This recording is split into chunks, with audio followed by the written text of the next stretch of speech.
38 मध्ये दोन्ही भूमिका माझ्या असल्यामुळे एका ठिकाणी त्यांनी मला सांगितलं की आता तू लेखिका म्हणून विचार करणं बंद कर, नाही तर आपण पुढे नाही जाऊ शकणार. पण माझं डोकं लेखिकेसारखं सुरू असायचं. सर एक मिनिट, इथे आपण असं वाक्य घेऊया का? तर आपल्याला हे खूप नंतर कळतं की हा प्रश्नच मुळात खूप मूर्खासारखा होता. ठाण्याच्या प्रयोगाला, गडकरी रंगायतांच्या प्रयोगाला 2 मुलं आपल्या आईबाबांबरोबर आली होती. ते आईवडील म्हणाले आमच्या मुलांना आज आम्ही नाटक दाखवायला घेऊन आलो, त्यांनी पहिल्यांदाच बघितलंय नाटक. असं जेव्हा कोणीतरी आपल्या शेजारी बसून म्हणते की 2023 सालातला सगळ्यात जास्त पुरस्कार मिळालेलं नाटक 38 कृष्णविला आणि आता आपण त्याच्याबद्दल बोलणार आहोत, तर कुठेतरी अशी एकदम अशी जबाबदारीची जाणीव पण येते. हाय हॅलो, वेद थिएटरच्या हॅशटॅग बघायलाच हवं मध्ये मी मधु राऊत तुमच्या सगळ्यांचं स्वागत करते. विजय केंकरे दिग्दर्शित रंगभूमीवरती असलेली आत्ताची व्यावसायिक नाटकं आपण कव्हर करतोय. ज्या नाटकाने त्यांची सेंचुरी झाली ते नाटक म्हणजे 38 कृष्णविला. 2023 या सालातलं सगळ्यात जास्त पुरस्कार मिळवलेलं नाटक म्हणजे 38 कृष्णविला. आणि या नाटकाच्या लेखिका आणि अर्थातच अभिनेत्री डॉक्टर श्वेता पेंडसे यांच्याशी आपण आज गप्पा मारणार आहोत. मी नाटक बघणारच आहे, पण त्याचबरोबर एकंदर बाकी त्यांच्या आयुष्यात काय चाललंय किंवा बाकी सगळ्याच गोष्टींवरती जरा त्यांना प्रश्न विचारणार आहे. आपण त्यांच्याशी बोलूया. तर 2023 मधलं सगळ्यात जास्त पुरस्कार मिळवलेलं नाटक आहे. त्या 2024 मध्ये ते एक पुरस्कार म्हणजे जाहीर होत आहेत. तर कसं वाटतंय लेखिका म्हणून, अभिनेत्री म्हणून, म्हणजे सगळ्यात आधी अभिनंदन. आणि हे कसं वाटतंय हे सगळं ऐकायला आवडेल आणि मग पुढे जाऊया. खूप खूप छान वाटतंय. आपण एखादी संहिता जेव्हा जन्माला घालत असतो, जेव्हा लेखन करायला घेतो, त्याहीपेक्षा आधी जाऊन जेव्हा ती कल्पना आपल्या डोक्यात पहिल्यांदा येते तेव्हा काहीच माहिती नसतं की त्याचा पुढचा प्रवास कसा होणार आहे. पण तरी मनाला आवडलंय, मनाला ते कुठेतरी भिडलंय म्हणून लेखक लिहित जातो. मग नाटक असेल तर ते असं मूर्त स्वरूपात उभं राहतं. सगळ्यांचंच त्याच्यात कॉन्ट्रीब्युशन एकेकाचं होत जातं. पहिले दिग्दर्शक त्याला एक आकार देतो, मग अभिनेते त्याच्यात आपले रंग भरतात, अर्थातच तांत्रिक बाजू, आणि सगळं मिळून एक प्रयोग छान उभा राहतो. मग प्रेक्षक यायला सुरुवात होते. तर ती एक महत्वाची बाजू, जिवंत बाजू जी नाटकात येते प्रेक्षकांच्या रूपाने.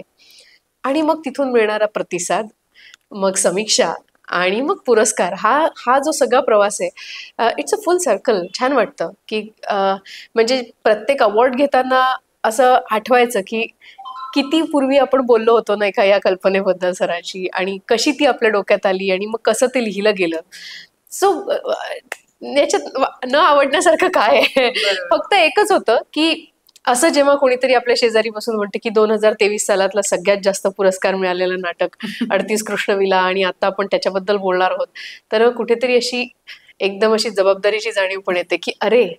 आणि मग हे पण वाटतं की मग आता पुढे आपण काय केलंय, काही करतोय का, की हे पुरस्कार घेऊन बसलोय फक्त. अशा संमिश्र भावना असतात प्रत्येक वेळी. पण त्यात सगळ्यात महत्वाची भावना म्हणजे आनंदाचीच असते. ऑफकोर्स आनंद होतोच. मला ऍक्च्युली अजून हे विचारायचं होतं की 2 वर्ष हे नाटक सुरू आहे आणि एकंदर प्रेक्षकांच्या ह्याच्यामध्ये काय प्रतिक्रिया होत्या, म्हणजे काही अशा आठवणीत राहणाऱ्या काही प्रतिसाद किंवा प्रतिक्रिया होत्या? हो, खूप. 38 कृष्णविलाने खूप दिलं. म्हणजे प्रेक्षकांचं प्रेम सगळ्यात जास्त महत्वाचं असतं जेव्हा तुम्ही नाटक, अर्थात कुठलीही कलाकृती जेव्हा आपण उभी करतो तेव्हा. कारण हे परफॉर्मिंग आर्ट आहे. परफॉर्मन्स तुम्ही प्रेक्षकांसमोर करता आणि प्रेक्षकच नसतील तर हे सगळं अपूर्ण. रिकामी थिएटरमध्ये प्रयोग करून काय करणार तुम्ही? तो प्रतिसादच महत्वाचा असतो.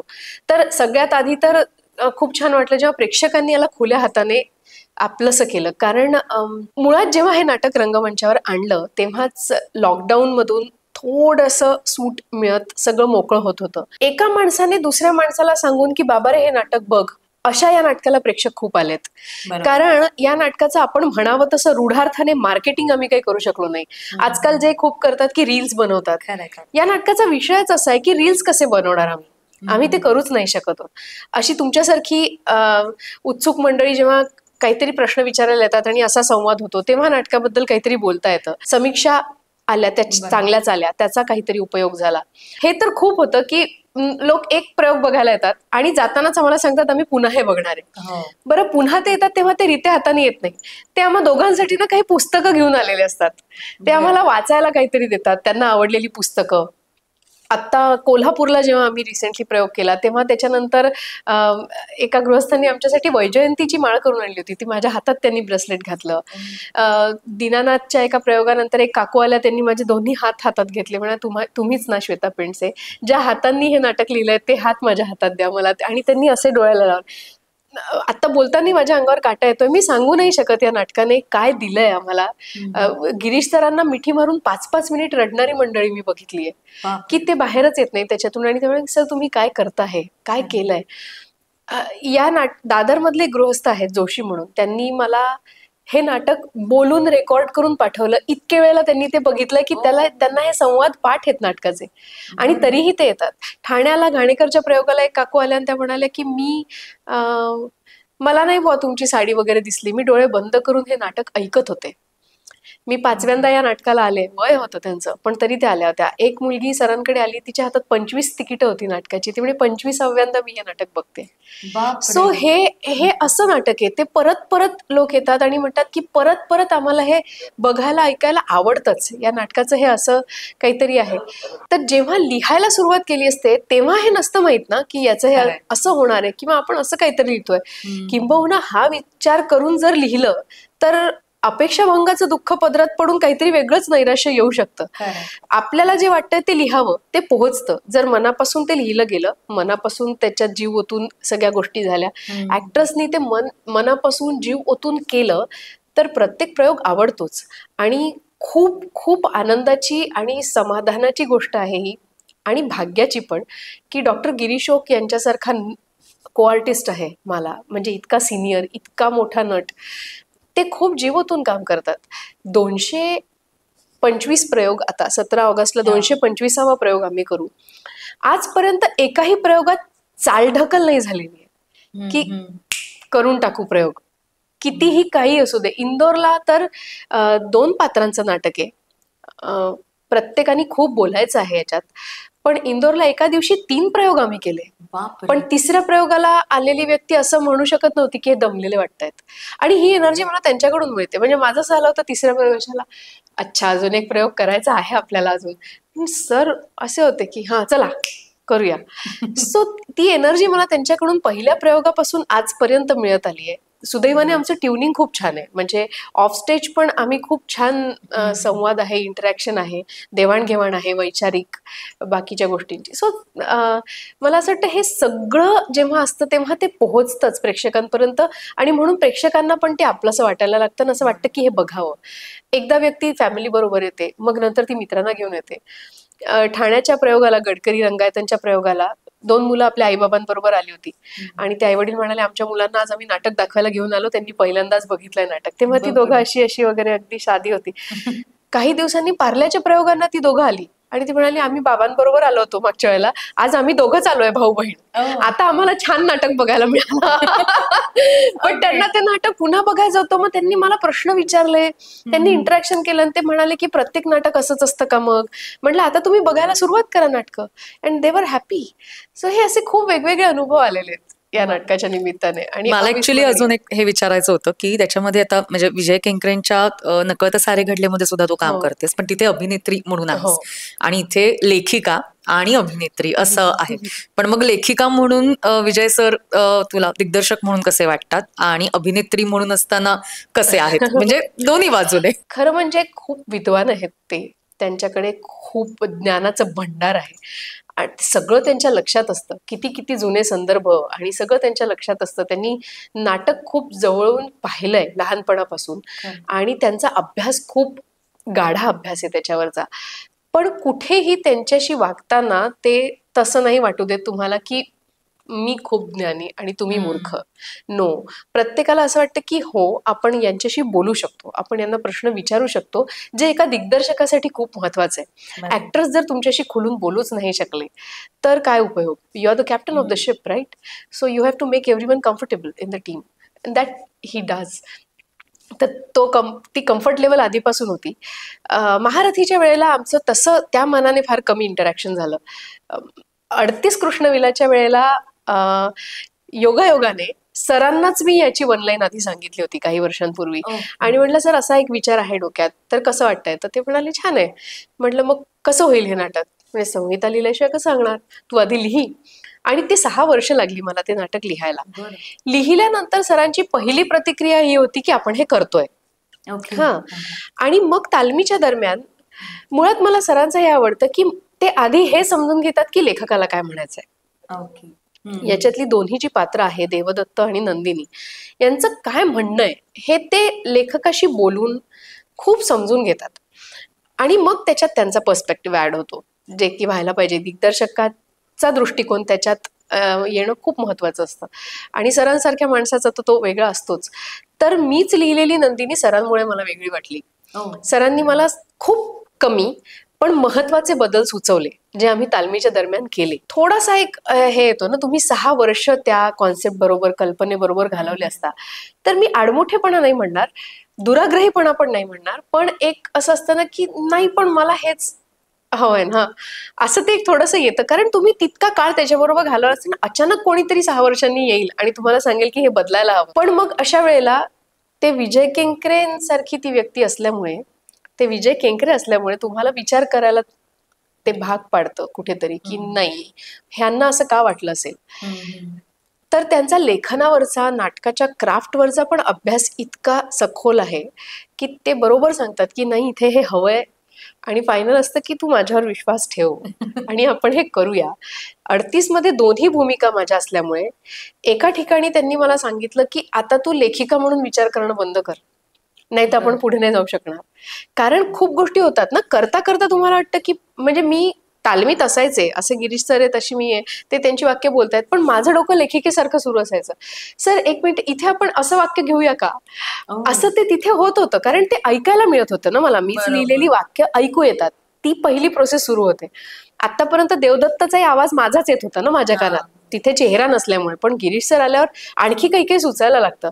तर सरांनी मला सांगितलं आता तू थांबव लेखिका म्हणून विचार करणं, नाहीतर मग तू अभिनेत्री म्हणून नाही विचार करू शकणार. आणि तसं सुरू झाल्यावर, म्हणजे अभिनेत्रीची प्रोसेस सुरू झाल्यावर पण असं झालं की आता कुठेतरी थांब. कारण नंदिनी जी माझ्या डोक्यात होती लिहिताना, ती विजय सरांनी खूपच वेगळी केली. म्हणजे मला कित्येक दिवस सापडतच नव्हतं, नाही सर मला नाही समजत, तुम्ही मला हे काय करायला सांगताय, पण सर हे असं नाहीच आहे ना लिहिताना. मग ते म्हणायचे की पण आता तू नाही ना ते लिहिलेलं, आता झालं ना ते, आता ते मी बसवतोय, माझ्यावर विश्वास ठेव, हे असं कर. मग त्यांनी मला तालमी नंतरही मी सरांबरोबर थांबायचे 15-15-20-20 मिनिटं की नाही ना सर ते नाही असं नाही. पण मग सरांनी मला करून दाखवलं, काही व्यक्तींची उदाहरणं दिली की मला नक्की काय हवंय, बोलता बोलता हे कसं बदलेल. असं आता तू प्रयोग बघशील तेव्हा तुला कळेल की बोलता बोलता ती बदलते. तर ते असं का होतं हे त्यांनी मला समजावून सांगितलं. आणि मग एकदा, कारण कन्व्हिक्शन खूप महत्वाचं असतं, मग ते लिखाणासाठी असो किंवा अभिनय करण्यासाठी असो. तुम्हाला जर विश्वासच नसेल की तुम्ही जे तुम्ही कन्व्हिन्स्डच नसाल तर तुम्ही ते कसं करू शकाल. तर ते माझ्या बाबतीत होत होतं. आणि ते त्यांनी इतक्या अलगदपणे, कुठलाही आतताईपणा न करता, न चिडता, खूप संयमाने त्यांनी तो हळूहळू बाजूला काढला. तर मला सरांबरोबरची प्रत्येकच प्रोसेस खूप इंटरेस्टिंग वाटत आली आहे, लेखिका म्हणून सुद्धा काम करताना आणि अभिनेत्री म्हणून तर हो. मला ऍक्च्युली अजून हे विचारायचं होतं की म्हणजे लेखन तू 6 वर्ष म्हणाली की त्याची प्रोसेस चालू होती, म्हणजे व्यावसायिक नाटकं सुरू आहेत, त्याचबरोबर वाचन चालू आहे, काल आपण नाटकाला भेटलो, वेगवेगळ्या गोष्टी चालू आहेत, या सगळ्या कसं म्हणजे हे रुटीन मॅनेज करायचं, कशा या दोन्ही गोष्टी मॅनेज होतात, घर पण आणि आपलं पण, ह्या सगळ्या गोष्टी. हो, म्हणजे एकतर काय होतं, नाटक आपलं सुरू असताना आपल्याला मुळात काही बघायला मिळत नाही, त्याच्यामुळे जेव्हा जेव्हा मला दुसरं काही बघायची संधी मिळते ते मी बघते. मग ते OTT वरचे चांगले सिनेमे असू दे, थिएटरमध्ये जाऊन बघायचे काही सिनेमे, किंवा नाटकं प्रामुख्याने, कारण नाटकांच्या तारखाच क्लॅश होत राहतात. म्हणून मग काल ते ऑड डे असल्यामुळे मी लगेच ते नाटक बघितलं जे बरेच दिवसांपासून मला बघायचं होतं. खरं पाहिलं तर वेळ मिळत जातो, खरं म्हणजे 24 तास असतात ना, झोपून झोपून माणूस किती झोपणार. आणि आता तर सध्या मी मालिका सुद्धा लिहित नाहीये. मालिका लेखन सुरू असताना मग थोडंसं जरा जमलिंग होतं, कारण रोजच तुम्हाला एपिसोड्स द्यायचे असतात आणि मग तुम्ही असं कधी कधी एपिसोड्स देता, मग त्याच्यावरचा फीडबॅक येतो, मग परत तेच काम करायला बसावं लागतं. पण आता सुदैवाने मी मालिका लिहित नाहीये, शोधात आहे पण अजून घेतली नाही. आणि घरचं म्हणशील तर माझ्या घरी काल माझ्या बरोबर जे होते ते माझे मिस्टर अजित पेंडसे. माझा नवरा फार छान सांभाळतो घर. ते आम्ही ठरवून घेतलंय की मी घरी असताना मी काय काय करणार आणि जेव्हा मी नसेन तेव्हा तो काय काय करणार.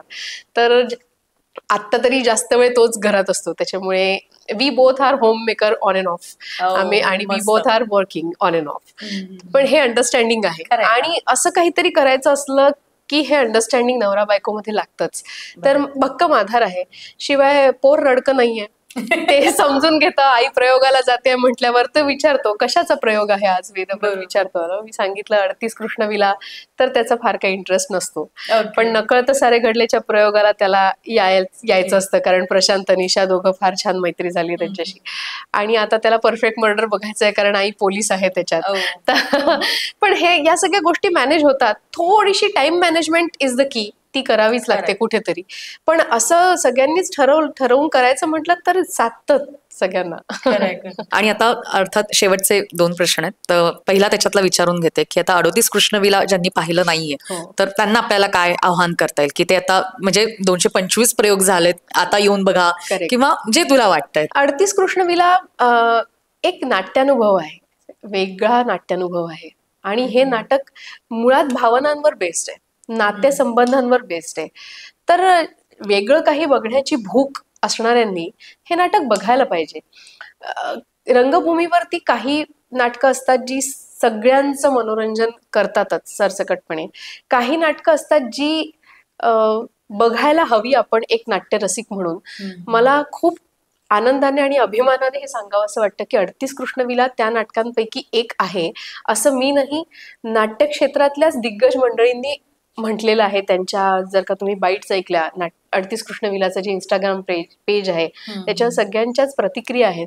त्यांनी आपल्या प्रतिक्रियांमध्येच हे म्हटलं. आनंद आहे की हे नाटक पोहोचतंय अजूनही. मोठी सिनियर मंडळी पण जेव्हा भेटतात, आता डॉक्टर मोहन आगाशे आले होते आमच्या नकळत सारे घडल्याच्या प्रयोगाला पुण्याला, तेव्हा त्यांना म्हटलं तर मोहन काका आता 38 कृष्ण, मला माहितीये माझ्या लिस्टवर आहे ते नाटक, मी येणार आहे. दिलीप प्रभाळकर, ते पण म्हणजे माहितीये, लोकांनी ठरवलंय की या नाटकाला यायचंय. कधी प्रयोग जमतात कधी नाही, पण तुम्ही हे म्हणजे प्रेक्षकांनी हे नाटक बघायला पाहिजे. आवडणं ना आवडणं नंतरचा भाग, नाही आवडलं तरी येऊन चर्चा करा.